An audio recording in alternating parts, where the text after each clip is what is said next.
What's up, everybody? Welcome to another movie spoiler review. As you see in the title, it's Everything Everywhere All at Once, starring Michelle Yeoh, Ki Hee Kwan, Stephanie Soo, and many others. And if I've jacked up their names, you would of course see their names popping up there, so you can see how it's spelled and hopefully pronounce it right if I've done it any wrong. So again, I do apologize, but I think I've said it right. But if not, again, apologies. But Everything Everywhere All at Once is my favorite movie of the year. I know we're only in April. I've only seen perhaps 4 movies: The Batman, X, Sonic the Hedgehog 2, and Everything Everywhere All at Once. And prior X to as far as being my favorite movie of the year was X, and now it's Everything Everywhere All at Once. And you would probably think The Batman, which I really enjoyed, but I'm more into films that aren't really like well known. It's just brand new. It's not characters who are well known that we know, like The Batman, where you would probably be like, which would probably have been my favorite movie when I was younger. But like, I like things that have like more of an independent feel, and it's just brand new. But anyways, Everything Everywhere All at Once is just an awesome movie. I really love it. If you're watching the spoiler review because you don't care about spoilers, please go now, check the film out, or whenever you get the chance, check the film out. Or if you don't want to see any or hear about any spoilers or anything, but you're interested in the movie, please check it out and then come back to see the spoiler. And I just love it. The multiverse concept is always a fascinating thing, whether we're getting it from like Marvel Universe or the Flash TV show, anything like the comics. Like, I don't care. I want more multiverse stuff. I love it. I enjoy it.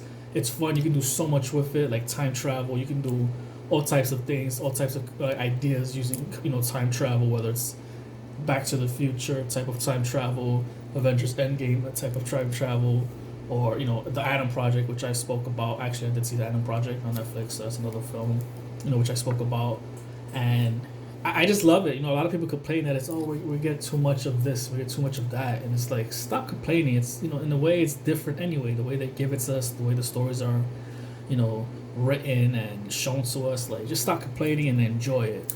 I'm excited for Doctor Strange 2 in the Multiverse of Madness. So that's another, of course, multiversal project that's coming out. A multiverse project coming out, if multiversal isn't a word. But, Everything Everywhere All at Once is just a fun movie. And I really enjoyed Michelle Yeoh's performance. And, Stephanie Soo. Again, if I said your name wrong, I apologize. But Stephanie Soo, she was in, because I recognized her from somewhere, and I was telling my friend who I saw it with, and he was like, "Oh, she's from I believe it's Nora from Queens," he said, but I don't watch Nora from Queens, but I know I seen her from somewhere, and she's apparently in Shang-Chi, where she was the friend of Shang-Chi and Aquafina's character. Like, they're at the bar, and I guess she has the boyfriend or the fiance with them. They're drinking.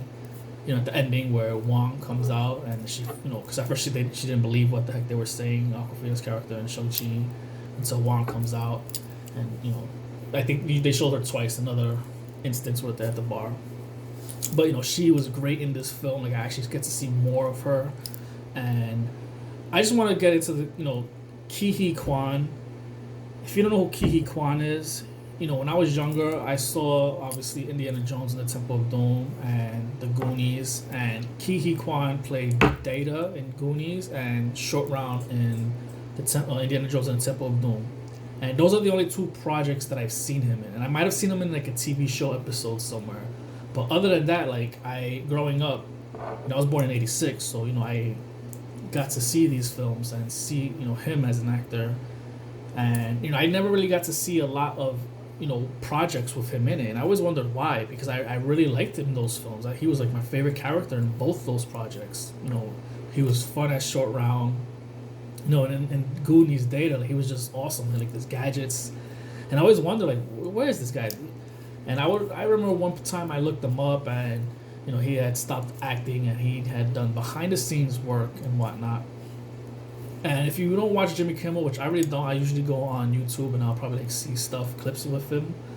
Check out the Jimmy Kimmel episode where Ki Hee Kwan recently, was on the show, and I'm just excited to see him back, especially in a film like this, and it's a bigger role than I thought he would have, because he hadn't been in films for so long. I didn't think he was gonna have a big role, but he had a big role, and he's just an amazing, awesome actor, and this film, they deserve a lot of recognition. Everybody involved in it, it deserves a lot of nominations and award wins. Like I want to see some Oscars, I want to see some SAG, I want to all these type of like everybody did an amazing job, and Michelle Yeoh, like I would love to see her get nominated for an Oscar.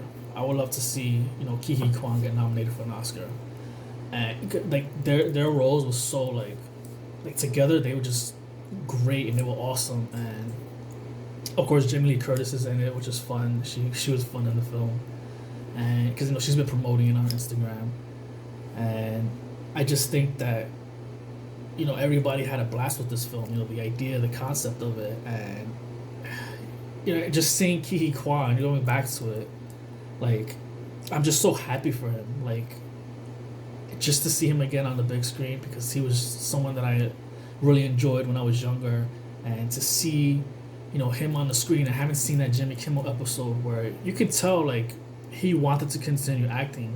It was something that he loved, but Hollywood and all that, Asian, it was hard for Asian actors to get cast. Like you have the big recently you have Shang-Chi, which is a big deal. You had Crazy Rich Asians, which is a big deal because it's like that representation wasn't there then as much as it's now starting to happen more, and hopefully it'll continue that trend.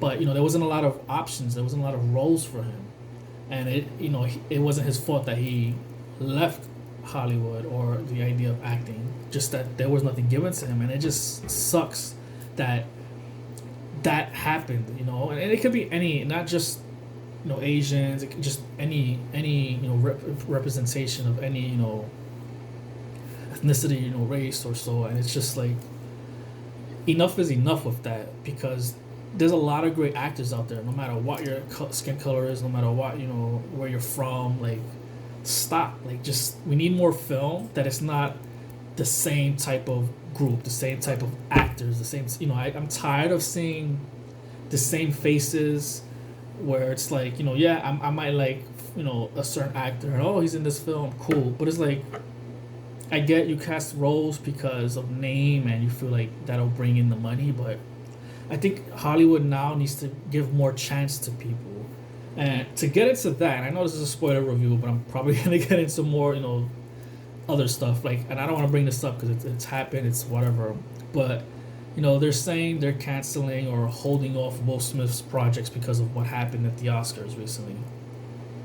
And my thing is like, why would you cancel projects or stop showing projects on Netflix, as they're saying, that have him in it, when he's not the only actor, the only person that worked on this project?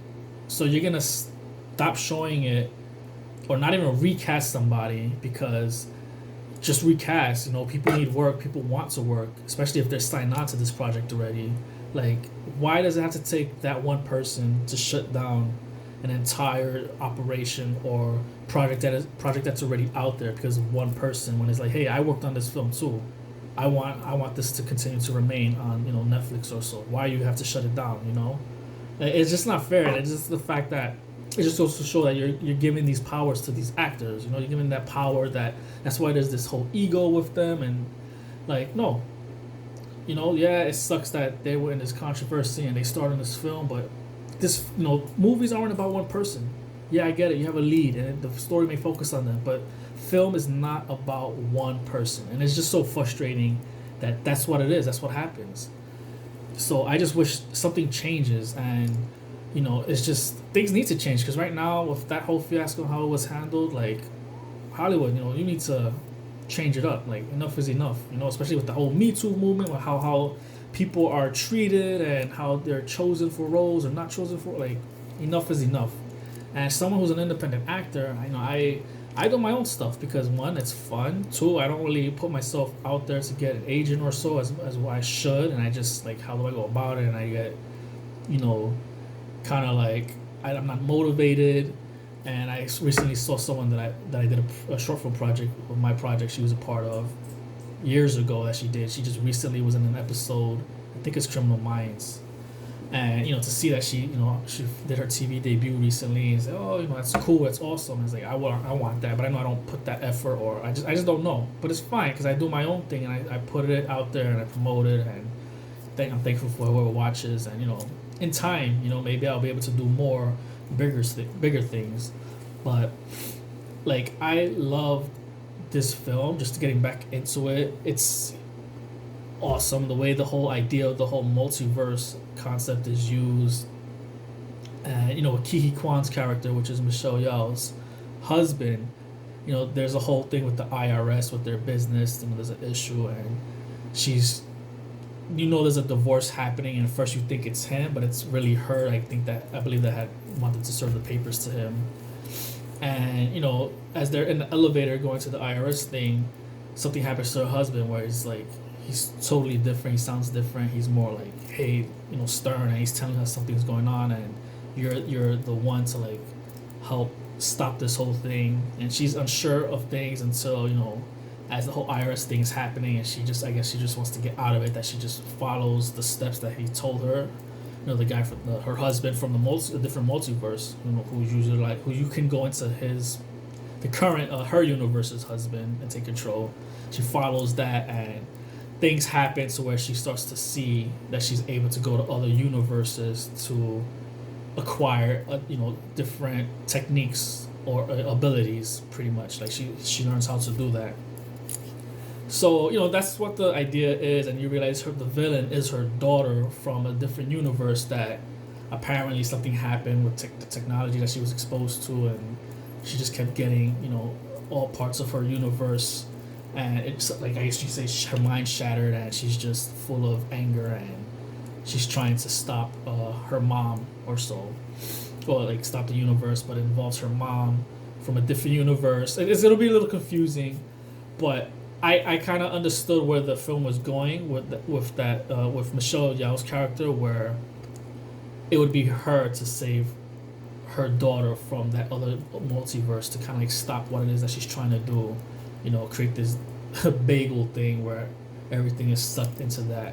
And yeah, so it's a little, you gotta watch it. It's a little confusing, but it does focus on the daughter character from a different universe, and her just trying to come to terms to everything that's happening, and eventually, I don't want to say save her daughter, but kind of speak to her daughter and realize it's more of a self-realization of her life and what it is, how she's accepting things, and how she realizes things that can also affect her daughter, because in the real world she doesn't have that relationship with her daughter. You can tell her daughter wants her family to accept her, especially because she's has a girlfriend, and she's trying to introduce her grandfather to it, but Michelle Yeoh's character, the mother, calls her a friend. So it's just that idea of realization and acceptance, you can say, done in a whole multiversal thing where the daughter is the antagonist, and she's full of anger and hate, and she's super strong because she has all these abilities from the other multiverses that she's able to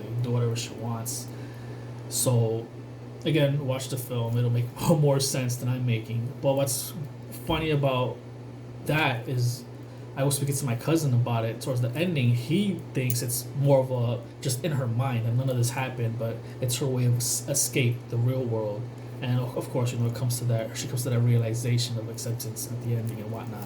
Whereas I kind of thought that in the beginning, but then I just went full on. Yeah, this is a whole multiversal thing, that this is actually happening to her, and she's experiencing this event. But it doesn't make sense that maybe it's just in her mind. I would probably have to watch it again, because there are things that do happen in the film where she punches the IRS lady by mistake, thinking she's the other universal IRS lady, because they use Bluetooth type of devices in the ears, and in order to tap into the other multiverse and get their abilities and learn it, you have to do something embarrassing, which I don't get. You got guys trying to stick up a dildo or this trophy that looks like a butt plug up their butts, so was because they did something embarrassing, and they're able to press lock that multiverse area so they can get that some ability or something. It's a lot of it's weird. It's pretty much in order to tap into the multiverse, you have to do something, embarrassing or so. I think they explained why, but I can't really remember. I'm still confused about that one. But she does punch her in the nose, and at one point, because they were given the ability to bring in their IRS forms later rather than the given time, because Kiki Kwan, the actual husband, without being controlled, talks to the IRS lady, and she's like, okay, I'm gonna give you time. But in that moment, she punches the IRS lady because it's like back and forth with her world and the other multiverse world that she's confused. And my thing is like, she punched her, but in the ending, because they were late, she's like, you're late, cops get them or something, arrest them. But it's like, does she remember getting punched? Like, does she really get punched because that animosity isn't there, I guess? Like, hey, you just punched me, remember back then? So it's a little confusing because it's supposed to happen within the current, I guess, world, but all of them are like fighting each other. All these people that are being controlled, that they're being controlled from their other multiverse, and it's like they get saved at the end, and it's like everything goes back to normal, and it's like any of this happens. So I gotta watch it again. Just keep that in mind. If you're watching this and you don't care about spoilers, that it can go like it did happen, or it's just all in her mind. And I think probably all in her mind is the best. It's probably what it is, even though I still like to say it was a whole multiversal thing that happened. But it was just done well. Like, it's just beautifully shot. There's a lot of scenes that it was shot in a $25 million budget, but it felt like the way it was just that 25 million and plus whatever if they had extra was used. It didn't feel like that. Like, it's such a great movie. Such great characters, and just again the whole idea of the multiverse of different worlds, and how there's a world where they're all just rocks, they're just rocks, and you see the subtitles of Michelle Yeoh's character Stephanie Sue talking, because at that point Stephanie Sue has you could say overpowered the mother, or she's getting her to like follow her, and they're just talking as rocks. But even though it's funny and they're just rocks and talking, I felt like that particular scene was very important to what would occur towards the ending of the film. I just felt like that was an important scene. As funny as it was, like that was the scene that meant a lot as far as what's going on in the film. Again, with the spoiler talk, I feel like I didn't make a lot of sense other than certain things. So I do apologize because it was a bit confusing. There's just so much going on with the multiverse, this idea of the multiverse. But it was fun, and again, I really love the performance of everybody, and I want to see a lot of awards and award wins, and I'm just so happy that Kiki Kwan is back. I heard he's doing another project. I think it's on probably like Paramount Plus or something like that. Excuse me, I'm gonna clean my nose. But I'm really excited about it, and about him and him coming back. That I want more. I want to see more from him because he's such an awesome actor, and it just sucks that he was in two big franchises, but there wasn't really much for him apparently, because that's what Hollywood allowed for him to do. And to have that that idea of yearning and wanting to be a part of projects because you love acting and there's nothing for you, and the only way you stay being part of film is behind the scenes work.